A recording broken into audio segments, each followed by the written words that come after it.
Hello students, welcome to class 10th session of English. And before proceeding for the topic, I would like to discuss few things with you. I hope all of you are already very well aware about these things as already discussed with you in the previous sessions too. The first one, that please make sure that regularly you are attending the classes. I am talking about all the live classes that we are taking as well as the videos that we are uploading. Please make sure that you people are going through it regularly. Secondly, if talk about that you all are very well aware about your assessment in the second week of August. So please make sure that you people are preparing for the same, and the syllabus will be based on your July month's topics or the chapters that we have covered. After that, please make sure that you people are completing your work on time and also submitting it to us through either the school portal or email ID that was provided to you earlier. Then daily reading and writing practice is also required, and beside that you need to do the efforts to improve your handwriting, and please believe it, it is going to add the plus point for increasing your marks. So these are the few tips I want you to work on it. Now we'll proceed towards the topic. By looking at this picture, I hope you remember that which chapter was taken in the last session that we completed. Yes, it was chapter 5, the 100 dresses, part 1. We finished with that chapter, and today we are taking chapter 6, the 100 dresses, part 2. If we talk about the learning objective of the today's session, it is going to be that the session is going to enable the students to share their personal experiences related to discrimination on the basis of religion, caste, gender, etc. that we have already discussed in the previous chapter 2. Secondly, we talk about this session is going to improve their grammar. It will sensitize the students to the feelings of an individual, will help the students to think of an alternative ending to the story, and beside that it is going to help the students to use new words and phrases in their own languages. Chapter 6 of your textbook, First Flight, the 100 Dresses, part 2 by L. Besor Esther. And before starting with the chapter 6, would like to do the recapitulation of the chapter the 100 dresses part 1, so that you are able to recall that what was part 1, so that you would be easily able to connect the part 2 with the previous one. The lesson the 100 dresses 1, if we talk about, is about a girl named Wanda, who claims to have 100 dresses. Her classmates made fun of her because what she claims is in contradiction to the fact that she was always seen wearing the same dress. Her classmates found her name to be funny. It was because everyone had easier name than Wanda Petronsky. Her name was different because she was a Polish immigrant who had come to an American town with her family. She was poor and did not have many friends. She was quiet and was always seen sitting in the corner of the classroom. I hope you all are able to recall the previous story. And at the end of the story, we saw the truth about the 100 dresses unveiled when she submitted her 100 drawings in a drawing contest. They were the same 100 dresses she used to talk about. All of them were immensely beautiful. So that was the recapitulation of the previous chapter. Now we are starting with the 100 dresses part 2. Intro. In continuation of the previous lesson, the 100 Dresses Part 2 reveals why Wanda Petronsky had not been coming to school. I hope you all remembered when the announcement was done for the winner of drawing contest. Wanda was not present in the school. The Petronsky family decided to move to a big city where no one would care about their unfamiliar name. So here we can see that in the story it will be revealed that Wanda was very well aware that everyone is making fun of her. Then also she did not say anything, but somewhere it hurt it. Hurt her and hurt her feelings too. And this was revealed through a note that will go through in the story. On hearing the note, Maddie and Peggy got anxious as they realized that they would never get a chance for making amends for all the teasing they had done, because it was too late now. They are not going to meet her again, and amends here means they are not able to change whatever they did to Wanda by teasing her. Both the girls get relieved only on learning that Wanda liked them and had dedicated one of the 100 dresses, those drawings, to each one of them. So here we'll learn one lesson, that never do wrong to anyone, because when you will realize your mistake, that will be too late to ask for forgiveness for the wrong that you have done to someone. So we must be sensible enough to understand that what is wrong and what is right, and we should take care of our behavior also towards others. All of you, open up your textbook. I hope you people are already having your pencil in your hand. Textbook must be open in front of you while you are going through this video, and you have to underline and mark the important points. Open up page number 73. Yes. While the class was circling the room, the monitor from the principal's office brought Miss Messin a note. And I hope you all remember that why the students were there in that room, for the exhibition of their drawings. Miss Messin read it several times and studied it thoughtfully for a while. Then she clapped her hands. Attention class. Everyone back to their seat.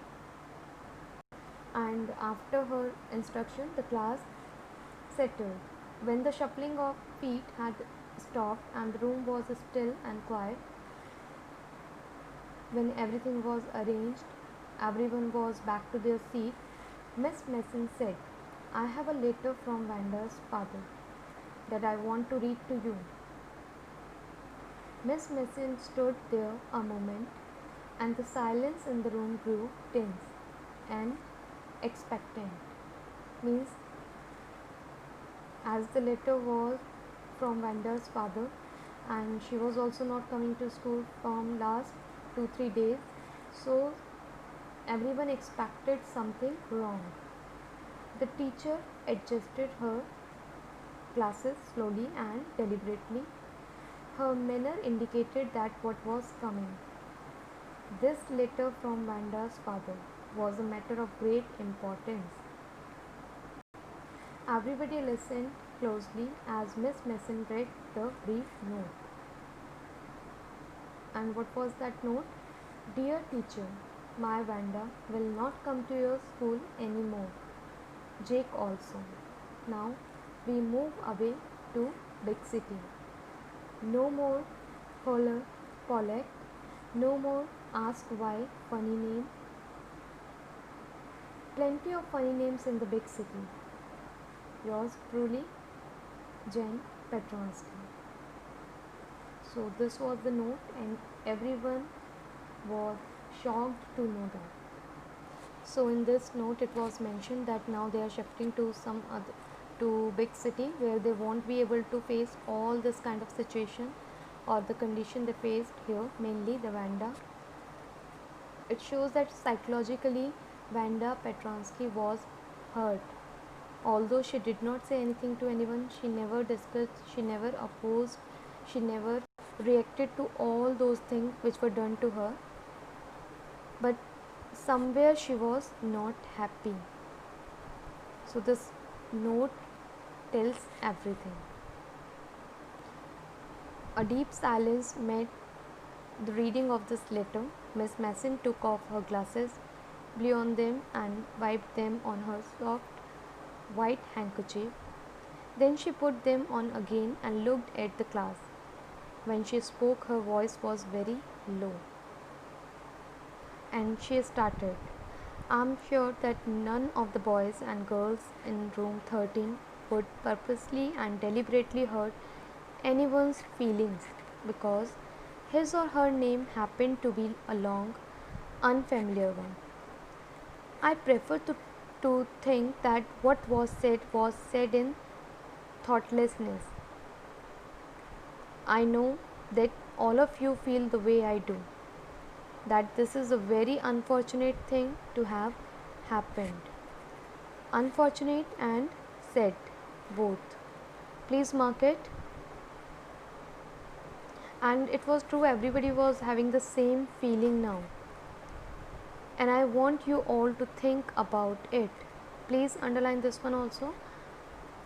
Here, the writer is trying to say this thing to their reader also. He wants all of them to think about that. Was it correct, this kind of behavior, whatever was done with Wanda, was correct just because of her name, or she was not rich? On page number 74, the first period was study period. Maddie tried to prepare her lessons, but she could not put her mind on her work.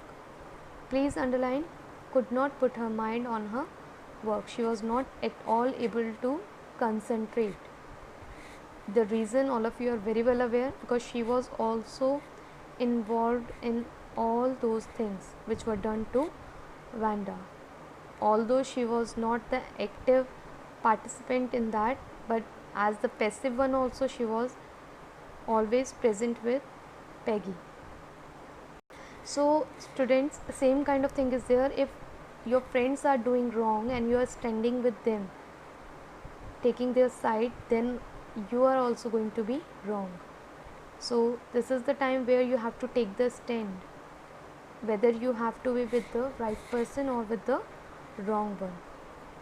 Only your individual difference can create the your individual decision can create the difference here. So it's up to you how you are going to react in this kind of situation. So here if we talk about Maddie, she was not at all able to concentrate on her work. She had a very sick feeling in the bottom of her stomach. True, she had not enjoyed listening to Peggy ask Wanda how many dresses she had in her closet, but she had said nothing. Please mark it. She had said nothing and write it down. This was her mistake. She had stood by silently, and that was just as bad as what Peggy had done. Worse, she was a coward. At least Peggy had not considered they were being mean, but she, Maddie, had thought they were doing wrong. Please underline, Maddie was very well aware that whatever they are doing with Wanda, it is completely wrong. Then also she was not able to protest. She could put herself in Wanda's shoes. Please mark it. Now she was able to understand the condition of Wanda, that how she would be feeling by keeping herself in Wanda's place. Now page number 75. When school was dismissed in the afternoon, Peggy said with pretended casualness, "Hey, let's go and see if that kid has left town or not." So, here Peggy was trying to show that she is very normal and simply she would like to check that whether she has left or not. So, Peggy had the same idea. Maddie glowed. Now, Maddie was happy. Reason, she also want to know the same thing, whether she is here or already left. Peg was really all right. The two girls hurried out of the building, up the street toward Boggins Height, and Boggins Height was the place where Wanda lived. The part of the town that were such a forbidding air on this kind of a November afternoon, drizzly, damp and dismal. Underline the term. Damp here means wet and dismal here means sad. Please write down and underline and write down, referring to hopelessness. Now on page number 75 only, Peggy said, "Well, at least I never did call her a foreigner or make fun of her name," said Peggy gruffly in a very deep voice. "I never thought she had the sense to know we were making fun of her anyway." Please mark it. So here she was trying to convince herself that she never intended to hurt someone or hurt Wanda. "I thought she was too dumb," means they were not aware up till now that she was very well, Wanda was able to understand that what's happening with her, how these girls were making fun of her. And Guy, underline it, means in surprise, she said, "Look how she can draw." Maddie could say nothing. All she hoped was that they would find Wanda. She wanted to tell her that they were sorry they had picked on her and how wonderful the whole school thought she was after her drawings. Please underline and write down, after her drawings, and please not to move away and everybody would be nice. Now these two girls, those who used to make fun of her, they were trying their best to find her back with them only. She and Peggy would fight anybody who was not nice. Please mark it. Here they were trying to convince themselves that they are going to fight with somebody else who is not nice, but not again with the Wanda. The two girls hurried on. Speedily they tried to reach to their destination to find Wanda. They hoped to get to the top of the hill before dark. Here they don't want to get late.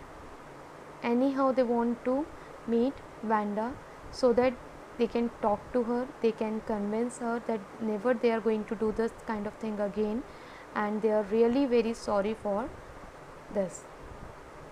Page number 75 only. "I think that's where the Petronskis live," said Maddie, pointing to a little white house. "Wisp of old grass stuck up here."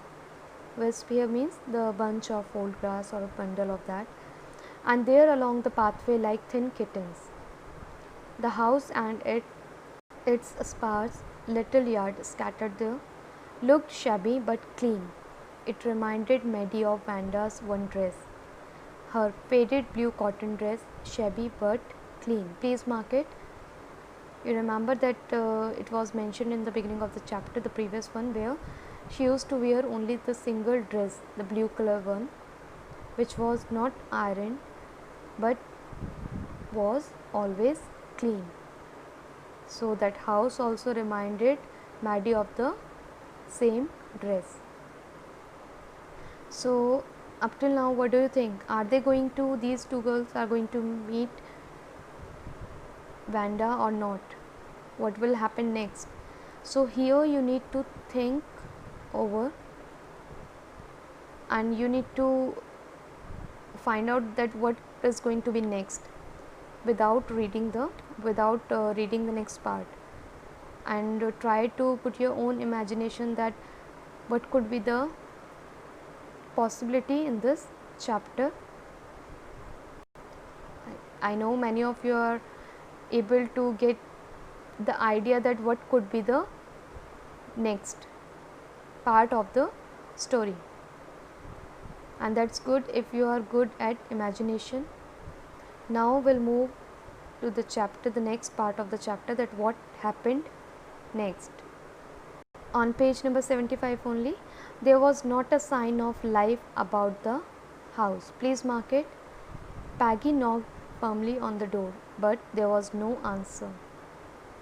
So I hope up till now you might have got the idea that nobody was there. She and Maddie went around to the backyard and knocked there. Still there was no answer. Page number 76. There was no doubt about it. Now, when they were knocking on the door, nobody answered. So it was very much clear that nobody was there.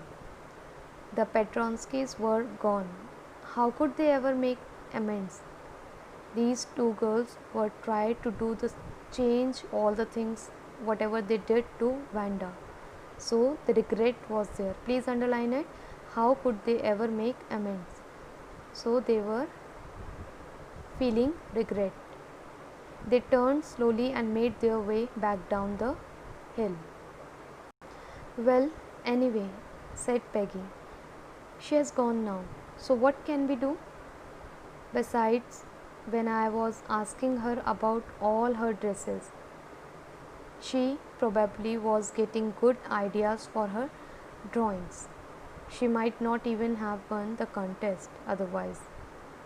So here Peggy took the credit to herself only, that because of her only Vanda was able to draw all such drawings. The idea she got for the beautiful dresses, and that's why she was able to win that contest. Maddie also tried to convince her after what Peggy said, and that if this is the case, she does not have to feel so bad. But later that night, she couldn't sleep as she was thinking constantly about Vanda's little house, her faded blue dress, both shabby but clean, and her glorious 100 dresses that were all lined up in the classroom instead of the closet, instead of her cupboard. Finally, she sat in her bed and started thinking deeply. The hardest she would ever done. The hardest she had ever done. She pressed her forehead tight in her hands. Please mark it. And it was the indication that she was really trying to concentrate. She was not able to come out from all those thoughts. After thinking so much and so deeply, she came to a conclusion that she will always stand against the wrongs. So finally, she learned her lesson, that she is not going to take the side of the wrong person now onwards, and will never say nothing when she has to. So here we can see the feelings of regret in Maddie too, and one lesson she has already learned, that she is not going to do such kind of thing again, and she will stand against the wrong in future. And just trying to come out from those thoughts, she was trying to convince herself that if she ever heard anybody picking on someone because they were funny looking, or because they had a strange name, she would speak up, even if it meant losing Peggy's friendship. Please mark it, this is very important, because we know that both Peggy and Maddie were very close to each other, but now Maddie realized that if she would like to take the stand, she will never mind to lose the friendship even with Peggy. She had no way of making things right with Vanda, but from now on she would never make anybody else that unhappy again. Please underline and write down realization and lesson learned.